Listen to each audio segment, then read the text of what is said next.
Hello, everyone, and welcome yet again to the Property Experts podcast, where we go live on YouTube, but also in podcast format.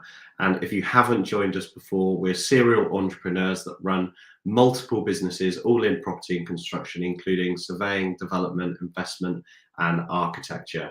We've got a jam-packed episode and we are live, so make sure you please do ask questions. It doesn't cost you anything to ask us a question, and see if you can catch our knowledge out and ask us something that we can't answer. But we've got a really exciting agenda today because I've been flying around the world, learning and working on myself and bringing that value back to the business. So without further ado, we'll be talking about key financial metrics to run and scale a development company. We've talked about spreadsheets before, but this is like the key fundamentals of what you need to be monitoring predominantly in finance. I'll be sharing important metrics for flips and HMOs. HMOs have always been a growing and popular product, but we love flips in Central Suites, and I'll be sharing why we love them, what we do and what we look for. Sandbox virtual reality experience. I believe Ben had some shoot 'em up fun. So Ben will be sharing what he did with his Aura team for Christmas. We'll be talking about Brendan Quinn's members only event. We'll be sharing feedback that we've had from our boardroom, and we actually had a boardroom yesterday, and it was really good to have all of the guys in the room and working on their business rather than in their business for the day. We are open for investment, so we'll be sharing what that opportunity looks like. And last but not least on the agenda is I had the privilege to spend a few days with Daniel Priestley, the absolute beast with marketing and communicating and scaling companies. And I'll be sharing his sort of top tips and my key takeaways from 3 days, condensed all for you guys into like 5-10 minutes. So huge value coming at the end. And then of course, Q&A. With questions that we've had across our platforms in the last week. But please do ask questions live because we will come round to them. Yeah, I think we'll have some good time, 10-15 minutes at the end of Q&A today to get them in now, and we can load them up ready for the end of the session. But like Jack says, he's got so much gold from Daniel Priestley over the last week, and we're going to be sharing all of that with you. So yeah, definitely stick around till later. Very good. But I don't know if you saw this slide before I put it in, but it was actually because I was presenting the day before Daniel Priestley, and a lot of the people in the room were sort of in their early few years of business. And I just wanted to sort of share the fundamentals and the sort of heartbeat of what we think you need to have in place and to monitor frequently. And that's starting with your business. You need to make sure that you have a consistent cash flow income, personal expenditure, because obviously it costs to live, it costs to have a family, it costs to have a car, and you've got to be thinking about that personal expenditure because you can't sort of hit and hope that you'll close a deal in 6 months and it will pay out, because you need to have that consistent income. Things that they taught me in Goldman Sachs is every business should have a 3-year cash flow. That doesn't always have to be completely accurate, and it will change, but it's better to dump something on paper. For an example, in my business report for Goldman Sachs, they said, when are you going to hire someone? And the first thing I did is look down at the cash flow, look at when you could facilitate a hire from a cash flow perspective before you've actually looked necessarily from a resource perspective as well. Monthly management accounts is super, super important. I heard a talk from Tony. Is Tony Pidgley? It is Tony Pidgley, isn't it? Mm-hmm. Yeah. Tony Pidgley, who set up, founded, and ran the Berkeley Group, and he used to look at management accounts once a week on all of the projects that he was running and on all of the businesses that we're doing, and that's right at a senior level, but even from day one.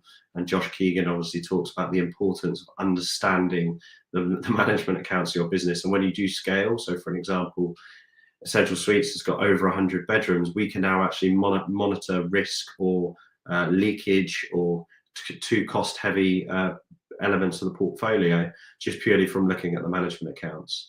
It's worth saying we do have sort of deep dive on some of those things on our playlist. So I don't know exactly what the episode is. I'll try and find it now. But we go into a deep dive about all the financial management you need to have in place for your property development business on there.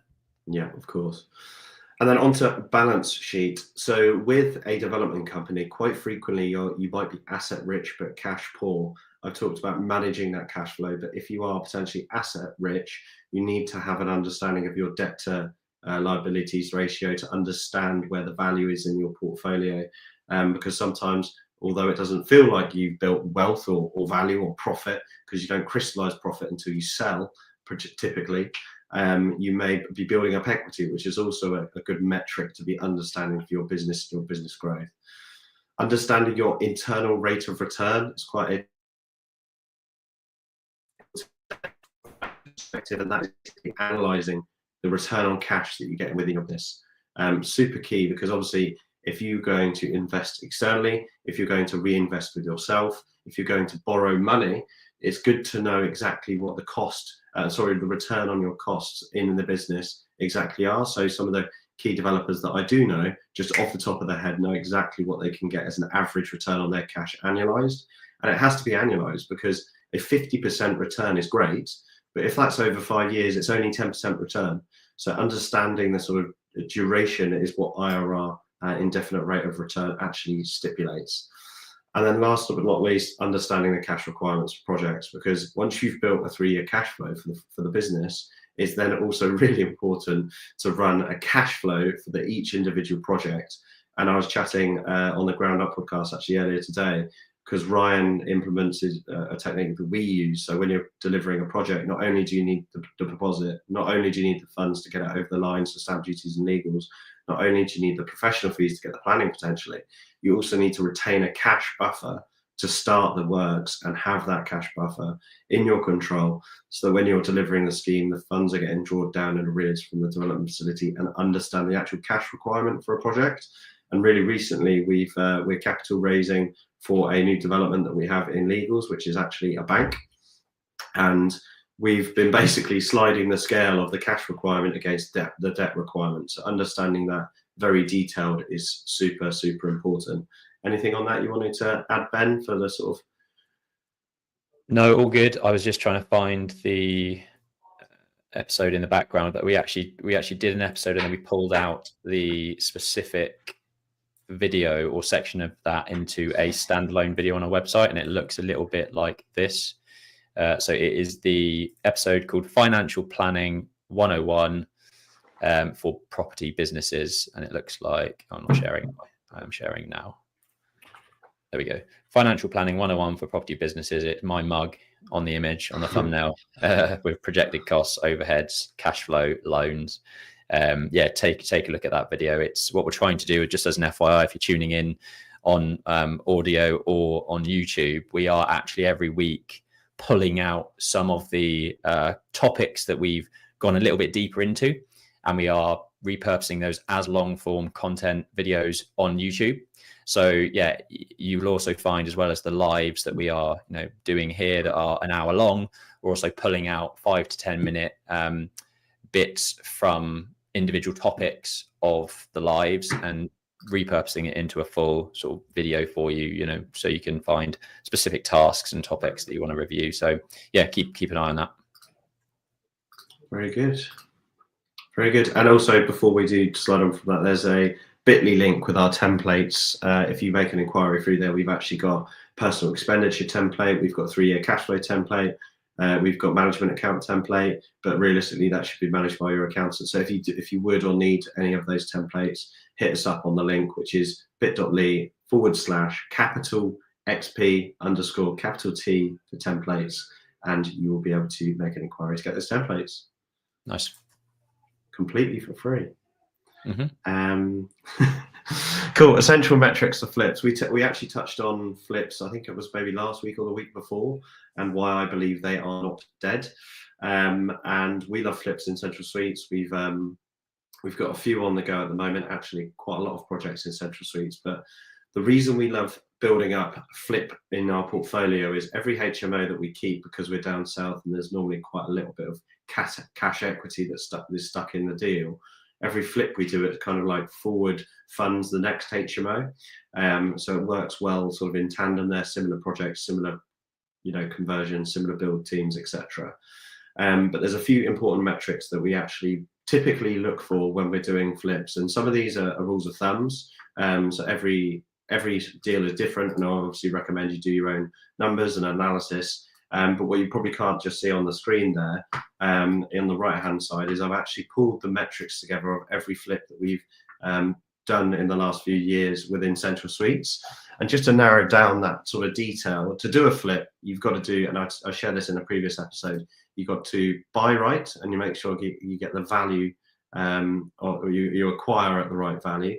You've also got to make sure that you've got your exit values dialed down, and if you're not buying for the right price, you may really struggle to make that deal work. So the purchase price is really, really key. So a metric to touch on that we're looking at is typically we would like to see a purchase between sort of 70 to 80% of the value of the flip is what you're buying it at. So if it's worth potentially, buying something at 500k is what it's worth, it's a distressed seller, you're closing a chain, you're getting a transaction done. And I would highly recommend that you try and buy that in sort of 70 to 80p in the pound. That's super important to bake in that value when you buy day one. Otherwise, it's going to be really, really, really difficult to then create value. So that's our average, sort of 70 to 80%. Our then average purchase price to gross development value, which is once we've finished all the works, done all the construction, refurbished it, done a back to brick renovation. We typically have actually bought anywhere between 46% to 68% in purchase price to GDV.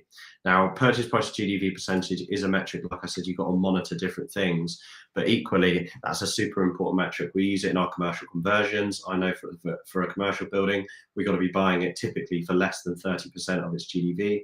If it's land, it's probably got to be less than 20% of its GDV. And those metrics are really important for speed and to understand what you can get in at. So hopefully that's two important metrics for you. So between 70 to 80p in the pound on its existing value is the purchase price, and between 46 to 68% purchase price to gross development value for a flip like a house to work. The second most important metrics is, we use this within XP Property 2, is 20% IRR is the targeted return that we aim for in our projects. That's obviously anticipated. But we want to make sure that we're hitting about that as a return.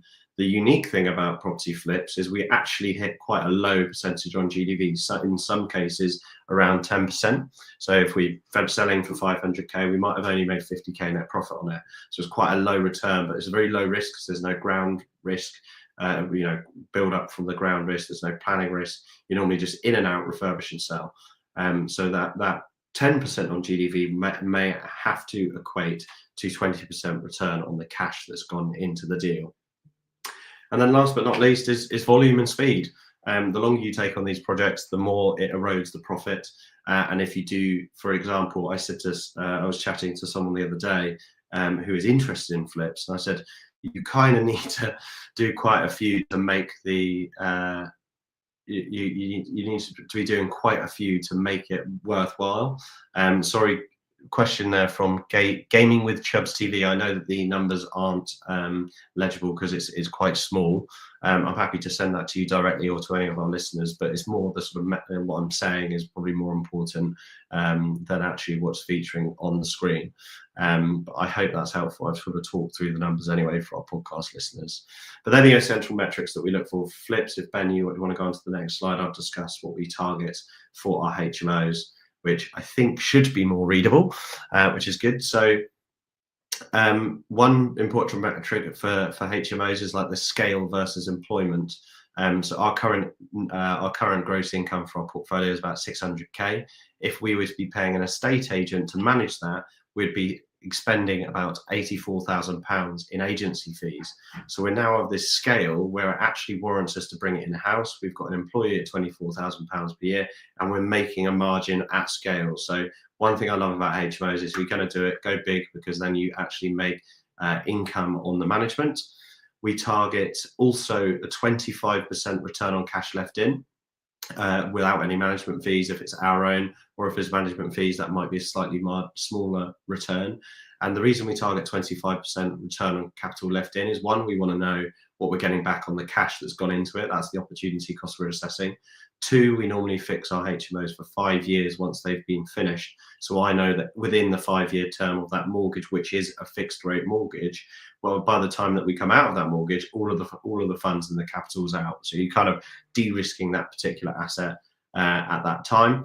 And obviously that might be borrowed money, so it's also allowing you to be able to pay a coupon on that, whether that be 10% for an example, so you can understand what you can pay an investor to help you grow and fund your HMO portfolio.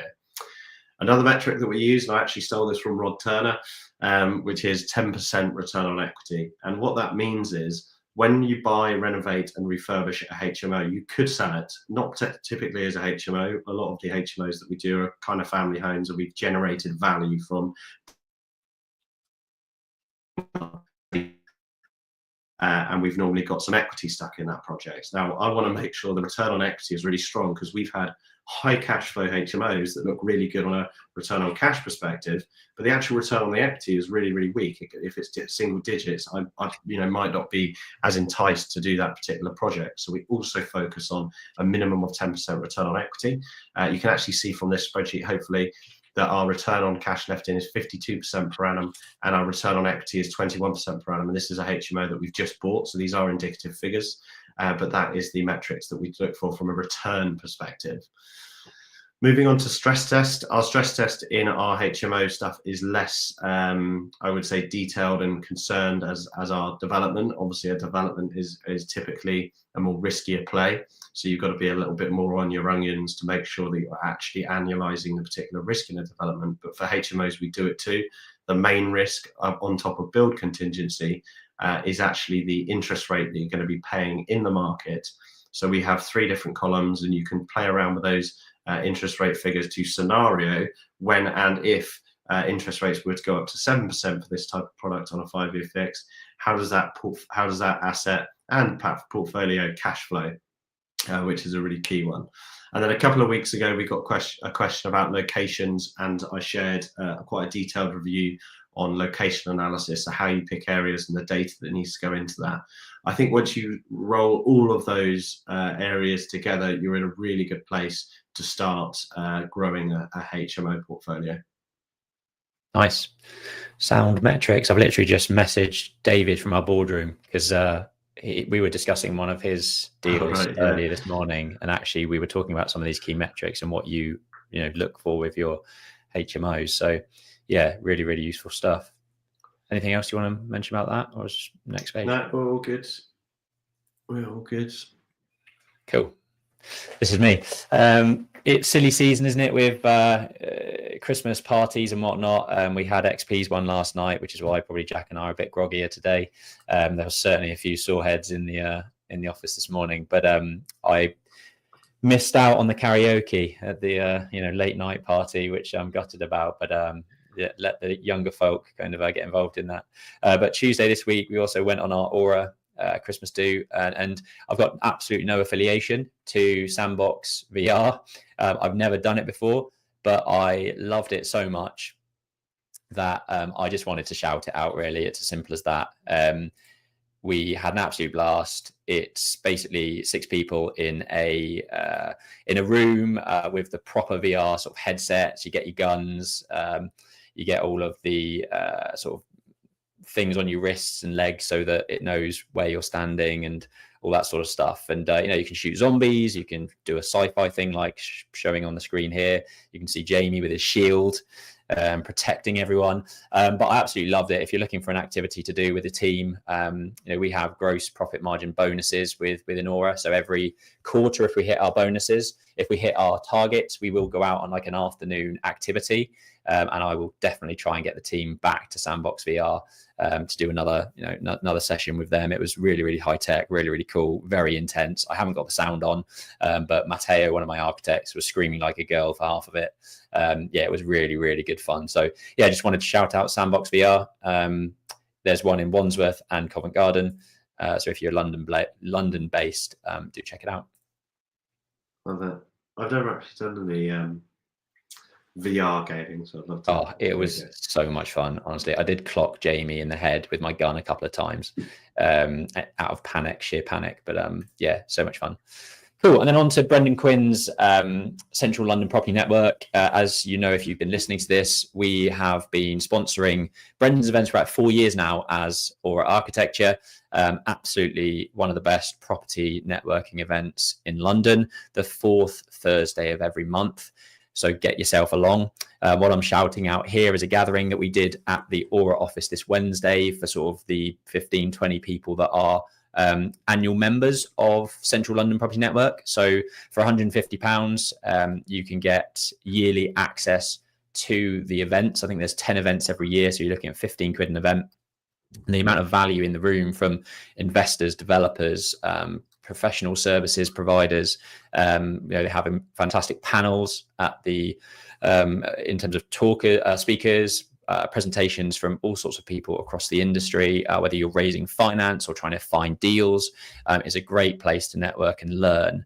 And what Brendan does do also on top of the monthly events for his members are special events like the gathering that we did on Wednesday. So it's just a chance to network more intimately with those that are really dedicated to the industry, local to generally London. But if you're interested, you can go onto Brendan's website, get yourself an annual membership.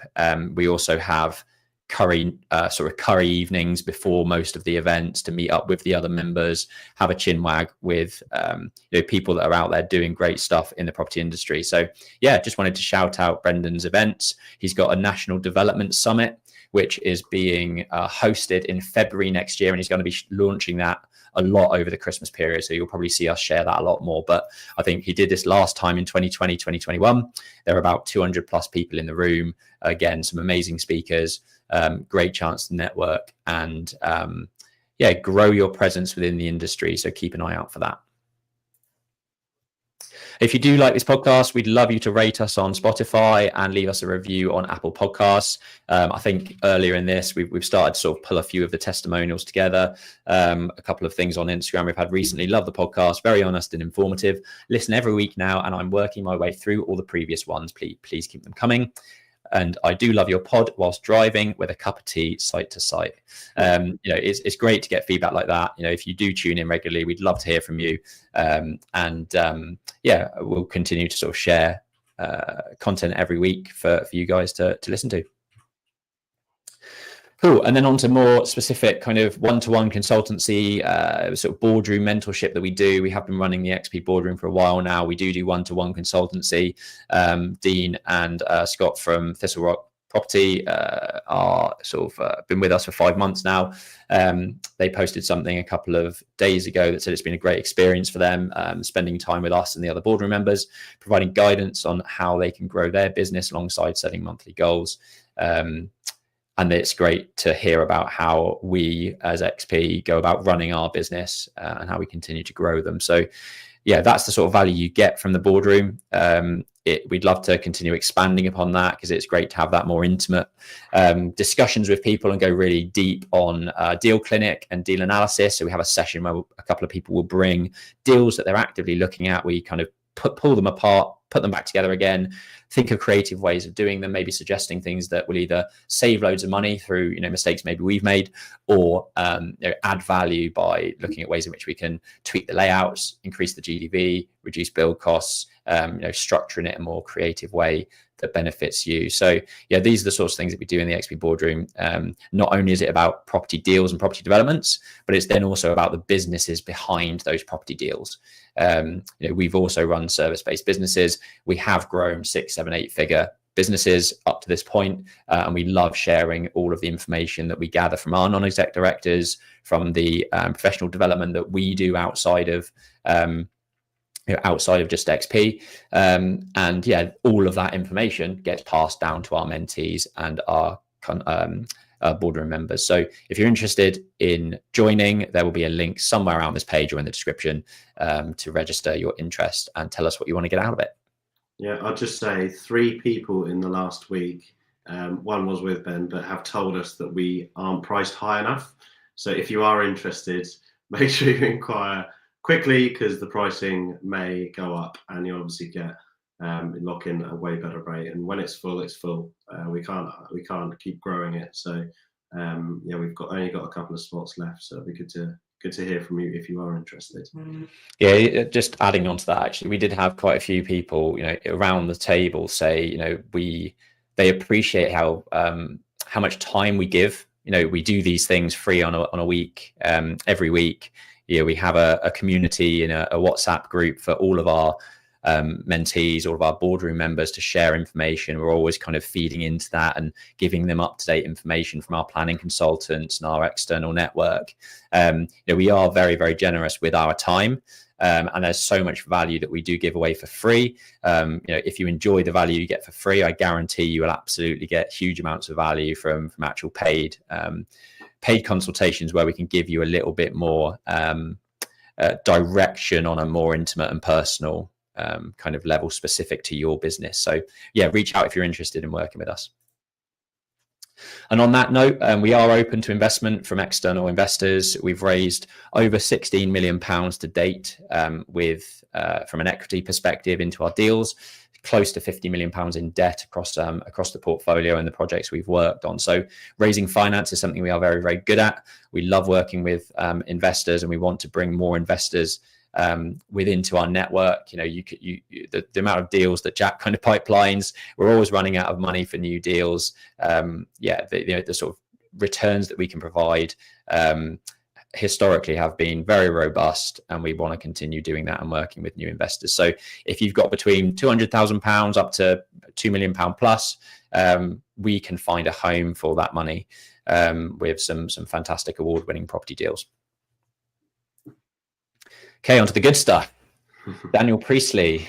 So jealous. Boy. Yeah, so I'm hugely fortunate. So Tyler, running a mastermind in Dubai, contacted me and said, can you come and speak for a few hours on a Friday? I was like, yes, I would love to go to Dubai, especially if you're paying for the flights.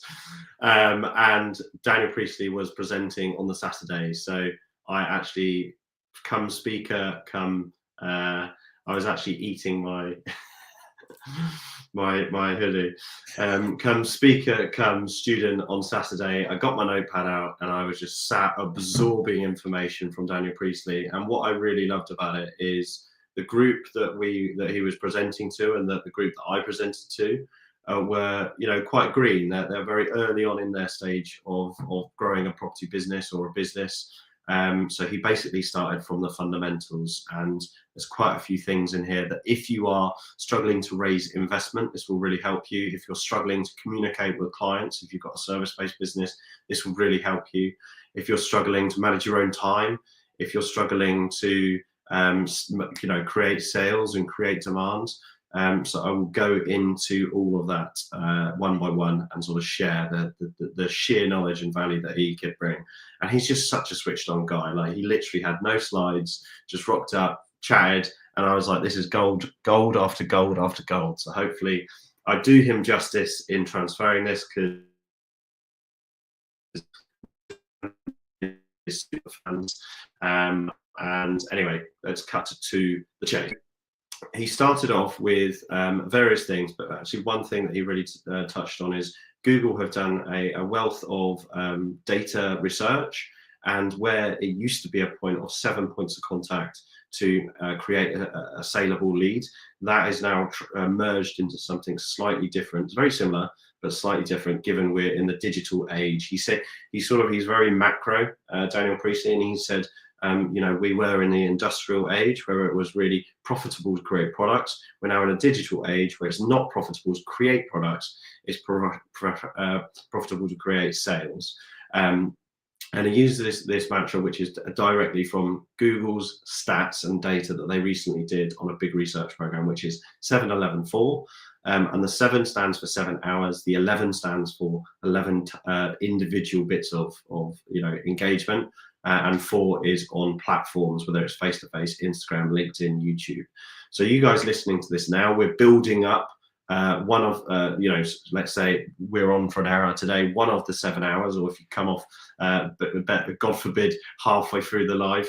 But if you spend an hour with us, that's part of the 7 hours of what you may need to convert as a client.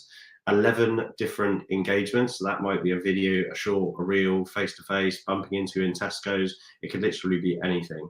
And then the 4 is the platform. So essentially what he's getting at is if you manage to have someone consume your presence and content for 7 hours, 11 different times, and across 4 platforms, that is then a saleable client. And he said every business should be scaling to get that to as many people as they possibly can, so that you build a following, and then you can obviously position how you want to benefit the business from that particular outfit.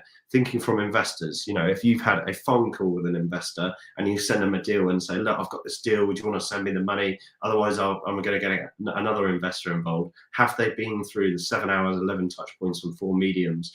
And think about that. So you might actually want to meet them face to face. You might want to say, hey, go check out our Instagram channel. You can actually see a lot of what we're doing day to day, and feeding that trust into them. And weirdly, only in the last sort of couple of years since we've been growing our channel, it does work. You get people walk up to you. And I actually did this to Daniel Priestley. When he arrived, I said, hi, Dan, you know, how you doing? I thought I was his best mate. He doesn't have a clue who I am because he hasn't consumed any of our information. He hasn't built this journey of building trust with us. So it's all about getting people to feel and like live and breathe and understand you, which you can do really well over social media. I'd highly recommend. Authenticity is really key. He's really good at it. And obviously we try and be, just because everything that we share is real and candid and the facts. So yes, that's the 7-11-4, which is super interesting with engaging with particular clients. And that actually is engaging, which I'll come on to a point second, is the ideal customer persona, which is your understanding who you want to communicate. The second thing we went through was high value tasks. Now this is kind of crazy when he sort of really depicts and tells you reality, and it's kind of like a slap in the face when he sort of talks about it. But basically, there's a chart that's just like a curve like this. At the top, you've got high value tasks. That's capital raising, deal finding, meetings with investors. That's hiring, recruitment. That's business strategy. That's doing financial reviews. That's doing all of those high value tasks. And then there's low value tasks like ordering a bath or picking a tile out or doing administration work.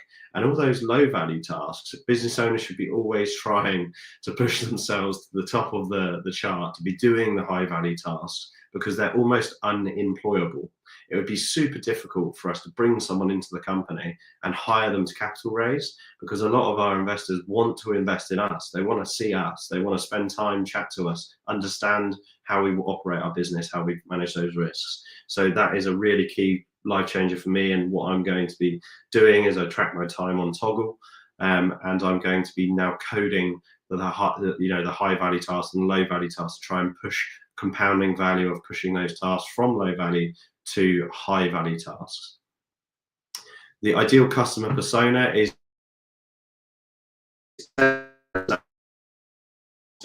and you know, it could be called the avatar. I think avatar is more of like a marketing like spin on it, but it's essentially understanding who you want to communicate with and how.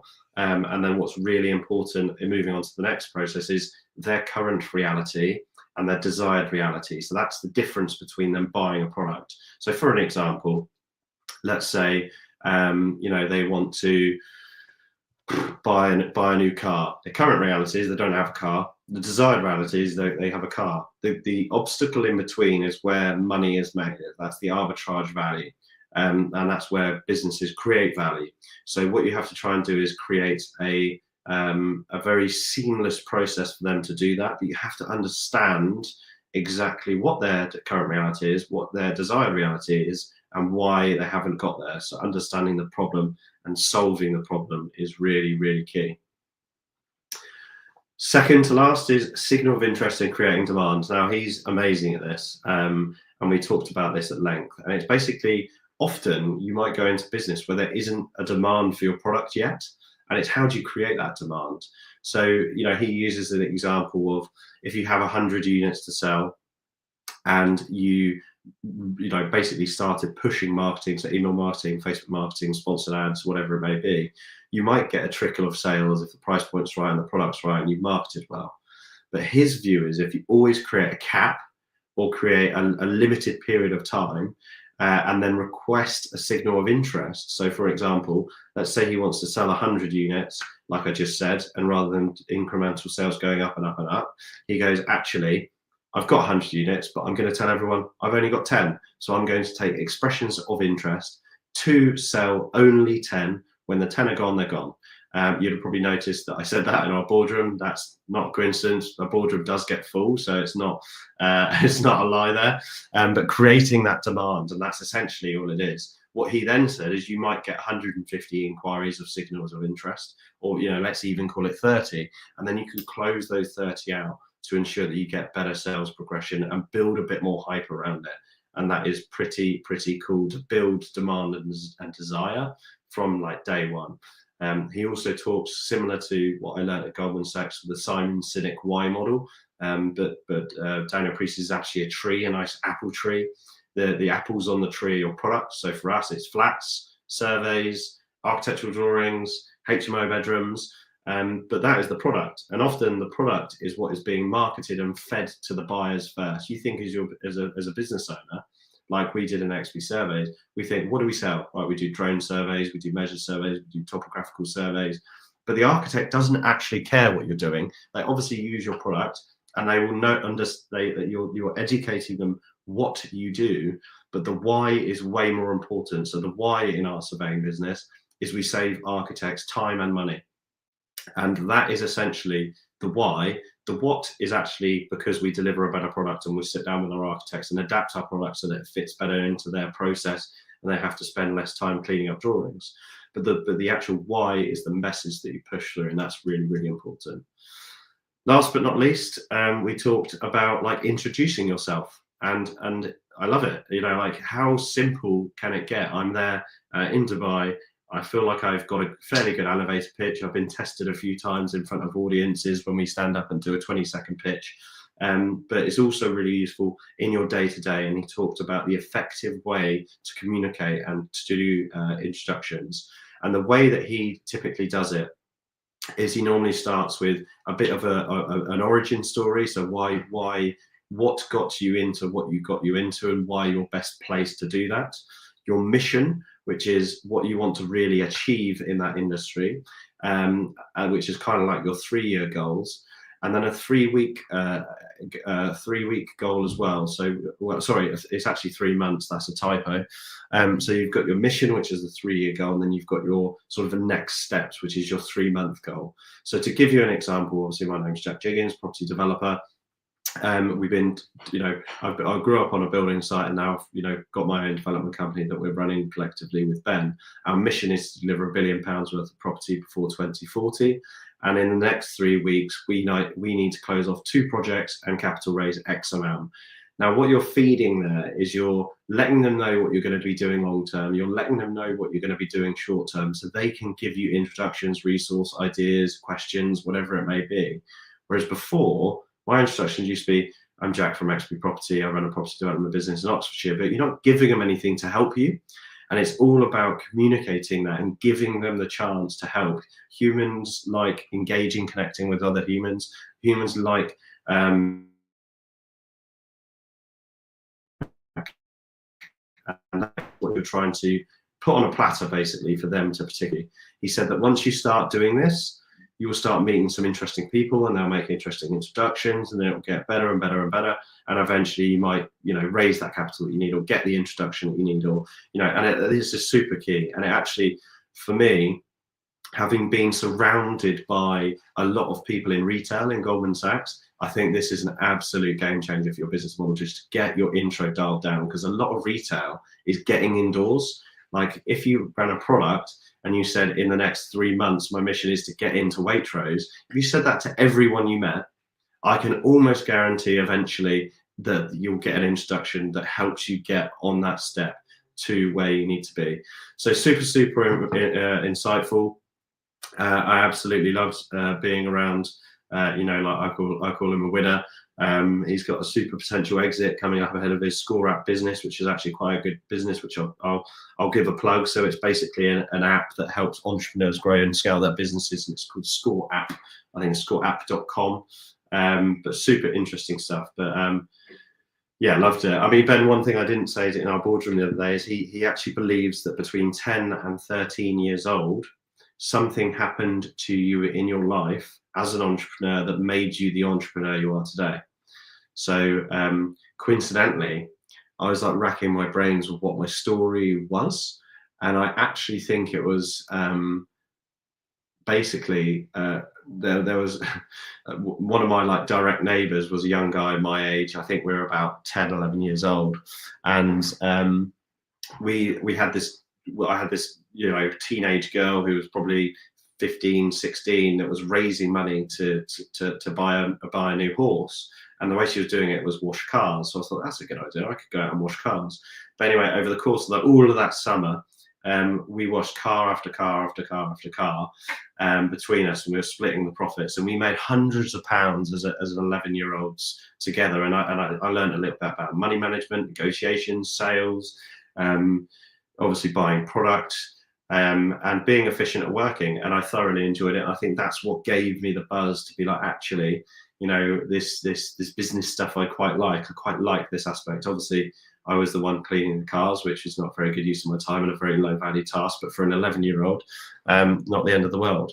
Ben, I don't know if you can sort of remember back. I think you have a story where you took something apart and put it back together, didn't you? I don't know what that might be referring to. 10, 13, yeah, I don't know. I was racking my brains to figure out what it was. Yeah, God knows. I mean, the only thing that springs to mind is like buying football stickers and like not having enough money to do it.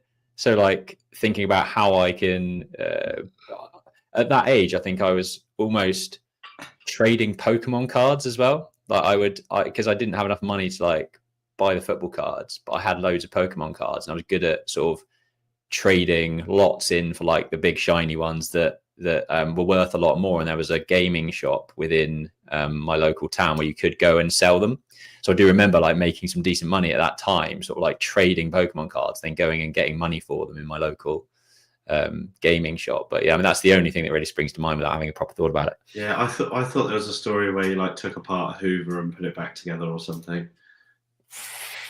Maybe not. Nothing that rings a bell. No, I'm sure I took apart loads and put it back together. I used to love Lego, and you know, that's part of what I love about property. It's finding something that's crap, you know, building something that's good, you know, tearing something down before you build it back up again. But yeah, nothing that I can think of that relates to that. Yeah, I also used to love, and this was another thing is my sister used to play Sims, and I used to be obsessed with designing houses on there.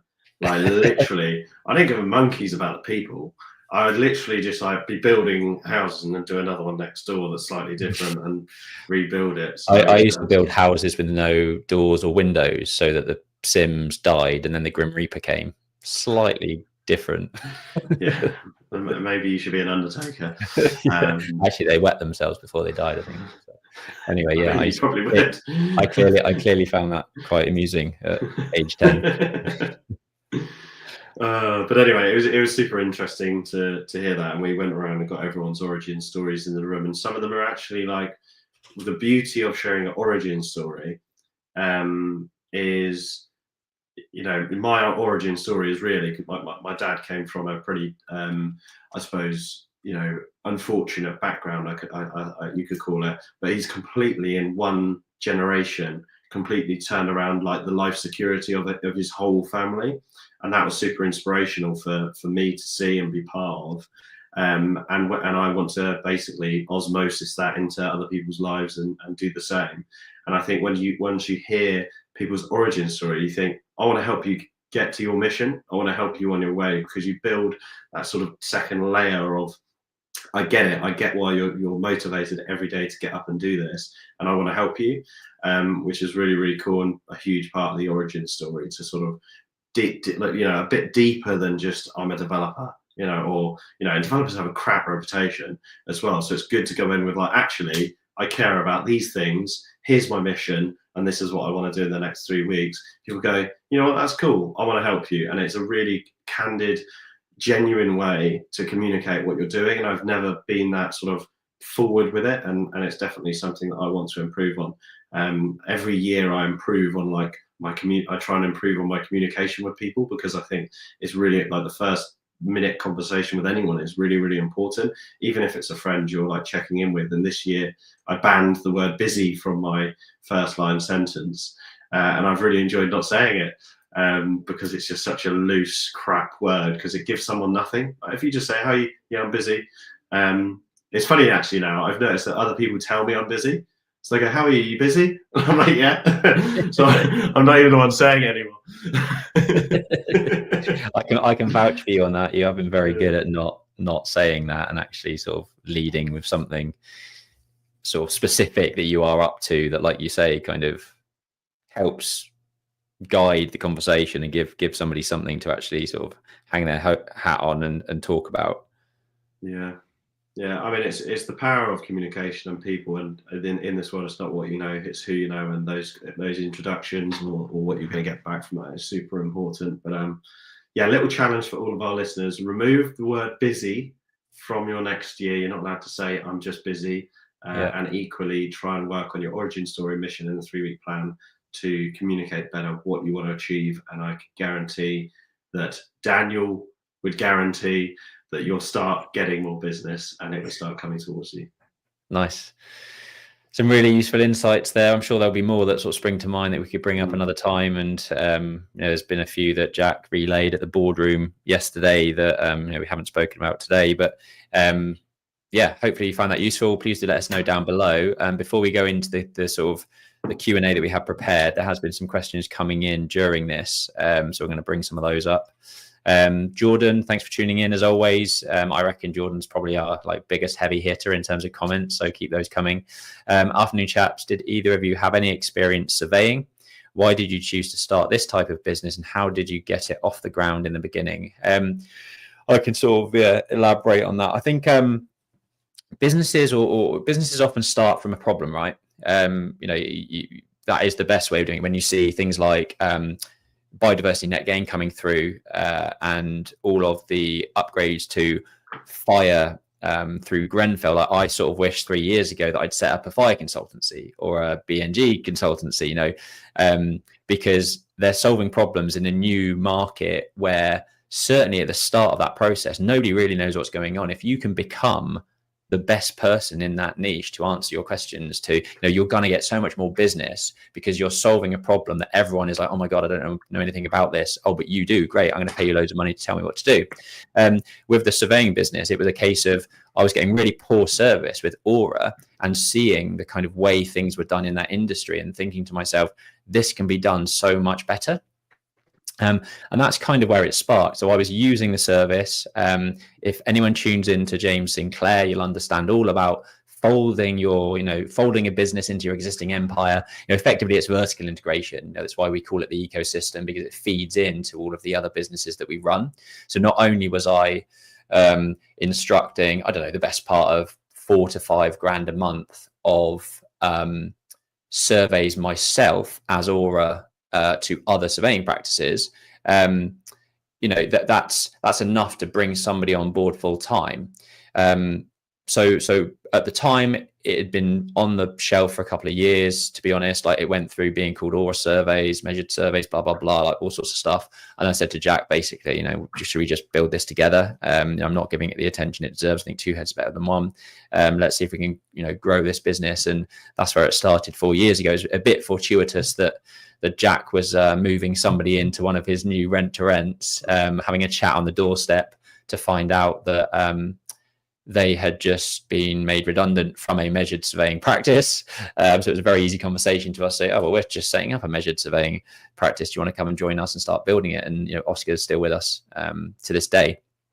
So that was a bit fortuitous, but we were at the process at that point, ready to start, growing and setting up a business. In terms of how we got it off the ground, it's easy to build a business when you've got some guaranteed income coming in. Like I say, at the time, Aura was probably doing $4,000 to $5,000 worth of surveys every month. That's enough to sustain somebody coming into the business, helping us to start cash flowing, setting up websites and systems and processes. So it was kind of a head start having that, but that is the benefit of having it within your own ecosystem and sort of folding it into that vertical integration. So That's not to say that it's where it needs to be. It's a business that is a startup. We're going through, if you tuned in last week, we were talking about the startup phase, the storm, norm, the form, storm, norm, and perform phases, 4 phases of any business. That one is very much still in that growth phase. We need to now turn it into a profitable business regularly, and we've brought in systems and people to do that. But yeah, that's essentially the background behind kind of the surveying business. It folds into the empire. We had ready-made business through our other ecosystem. It is an industry, I think, that has been disrupted over the last couple of years with technological advances, the way things are done. And we want to be kind of at the forefront of integrating tech and AI into that process as much as we can. Yeah, I just wanted to add 2 points on top of that. Jordan, where you say, do we have any surveying experience? Although Ben is quite technically, capable of probably being an element of quality control and actually doing some surveying, drawing stuff in himself. The beauty of running a business where you're not technically the person that can do it is that you don't ever actually get drawn into the low value tasks and do it. The negative of that is that you've got to build it to a certain size where your overheads are paid because you're not a fee earner. So I think it's only worth going up or down the supply chain if it makes sense from an easy cost perspective. And I'd recommend in any business, always spend a little bit of money, not loads, to try it, and as quickly as possible see if it works or fails, and then give it a go and double down on that. But we talk about being in the low value tasks is obviously not where you want to be delivering in a business. That's one benefit from it. And then the second thing I wanted to say is just for anyone out there thinking how do you go, right, I want to do a surveying business? There's more thought that goes behind that. So for example, you can go up or down the supply chain as much as you want. So think about what actually do you spend your money on? Do you spend money on groundworks, or do you spend money on tree surgery all the time? Or do you consistently spend money on, for an example, it might be ecology assessments or daylight sunlight surveys or noise surveys or whatever. You can technically feed into one of those sectors. And Dorian is a friend of ours. He's a developer. He's just built his own grown his own groundwork company because he was spending a few million quid a year with a groundworks company, and he had less control. He was paying another business that was making a good margin, and he actually thought, hang on a second, let me set this up myself, bring it in, and immediately he's got enough business to run a groundworks business. And it's those sort of things that you can think about as property people or even business people. Where do you spend your money, and where can you go into that sort of line of business up and down the supply chain?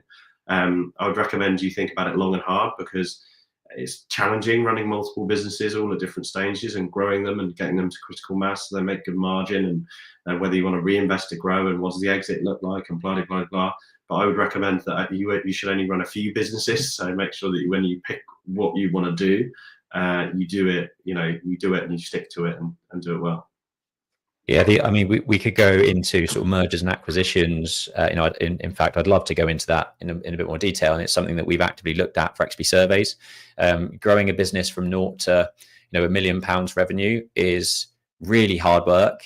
Serious hard work, building the processes, the systems, the people. I'm way more interested now in buying businesses that already have that type of revenue coming in with a management team in place, so you're not building that management, and going into those types of businesses and turning them around. So finding some businesses where the owner is maybe fallen out of love with it, they've been in it for 20 years, they just want to get out, but the business has great foundations, has a lot of assets and resource within it, has a good customer base, and all it really needs is some impetus from someone with a bit more time and energy to turn it around, make it more profitable, take it apart and put it back together again with better systems. And that, for me, actually going forward, if I were to do it again, I would look at buying businesses as opposed to starting businesses, because starting a business, bloody hard work. But buying a business, you can tweak it and you can improve it. You might have cash flow coming in day one. And I do think there's a lot to be said about buying businesses, but that's a whole different section. Cool. Thanks for that, Jordan. Gaming with Chubbs TV. Great name. Would you let somebody shadow you? No problem if not. Just doesn't hurt to ask. I've got some sourcing experience, but none in being a landlord yet. I mean, we have done internships. We have brought in people on work experience. It's not out of the question. You know, if you're interested, drop us an email at info@xpproperty.co.uk. Can't guarantee anything, but you know, we are very generous with our time, like I say, and there could be some conversations to be had. Cool. On to the actual questions that we had at the end of this Q&A. Jordan again. Should we let's do these ones over here, because I think some of these are a bit quicker. Do you have a limited distance or time you will travel for sites from your home or office, i.e. no further than 1 hour away? I'd love that to be the case. Unfortunately, because Jack's over in Henley and he's the one finding the sites, I'm often at least an hour, maybe an hour and a half away from some of them, sort of in Abingdon. But generally, we do look within a certain zone, don't we? We don't go too far. Yeah, delivery within 2 hours, subject to planning that you could trade on as a planning play. Even not, you know, that could be national. But yeah, we like to stick to the areas that we know. Ben, the most recent deal we've secured is a lot closer to you. Is a lot closer to me. Yeah. Oh, it is the land deal. Yeah. Yeah. Well, it makes a change. Racking up the mileage. Cool. I hope that answers the question. Yeah, you should really be very conscious about your time. You know, if for anything, if there's an issue, you know, if it just makes way more sense to have a radius that you will work within. And like Jack says, if you go outside that radius, it's not to say you can't do a deal, but if you're looking to site manage it, it's just going to be way more difficult. Yeah, and also when you are in the car, make sure you're using your time as best you can. Like when I drove into London yesterday, I was on and off phone calls. I was recording a voice clip to get our EA Heather to do a LinkedIn post. I was like being active while I was in the car and like really like utilizing that time. So make sure you're using that time as effectively as you can. Cool. And then we had a question about water stopcocks. Water stopcock located where the rear extension is proposed. Any advice would be helpful. I guess he's talking about relocation. Yeah, and I guess relocating a water stopcock. I mean, there's no real issue with doing that. You can. It becomes a big issue if you want to move a gas or an electricity meter. And that does need to be done by somebody that is qualified to do so. Moving a water stopcock is very, very easy to do. Yeah. Your builder might even be able to do it without any assistance. Yeah, exactly. I mean, it's harder moving drainage. More costly to move drainage than it is to actually move the incoming water supply. So, if you've got a specific question about that, just drop us a line. I'm sure we can help. But fundamentally, it shouldn't be an issue to move your water stopcock. Yeah. I also have I found really cool products the other day. Just because we've had stopcock, not one to stumble that, issues at Wallingford. You've obviously got the clamps that you can basically up on like the poly blue lines so that you can basically cut water and do what you need to do with the clamp. You obviously have freezing pipes that you can use, but I found this clamp called an Aladdin clamp the other day, and it's such a cool contraption. You basically screw through a faceplate and then put a knob on the top, so it basically creates your own stopcock wherever you want it in the system. So you retrospectively fit a stopcock on a fixed pipe. So if you need to do that, because we're doing it, it's super cool. Nice. Just such an Aladdin clamp. Cool, sweet. And then final question then from Jordan again. Great episode, chaps. Would be really interested to understand the capital raised from investors employed by yourself at each of the milestones in the property timeline. So that was a timeline that Jack shared last week. Might still have it up actually. This one. In terms of the amount, the equity and investment raise, I mean, most of our sites, most of our deals that we've worked on have had external investment. There's very few that we've actually done, fully with our own cash.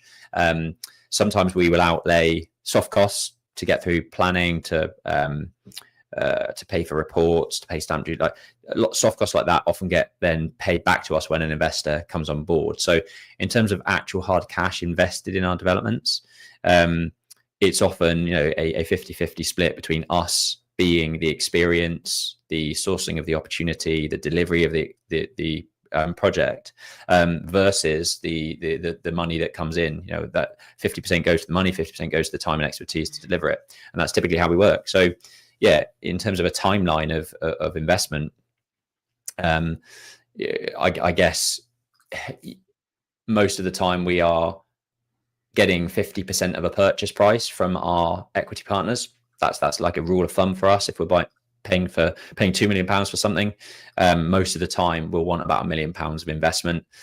We will be raising about 65% of the purchase price via sort of development finance, but you're always going to need a cash flow buffer to get the project moving and grease the wheels of development. So we're always going to sort of take about 50% of the purchase price. Yeah, I was just going to add, one of the reasons that we are still borrowing, and some developers are self-funded, is because we've been growing. So the profits from our project that we did second are 50k, and we've grown up to bigger projects. That 50k doesn't fund the equity on our bigger size. So we're while we're growing, we're definitely using our investing partners, and it's creating a scenario that works for both us and them. They're getting returns on their capital, and we're obviously facilitating being able to do the deal.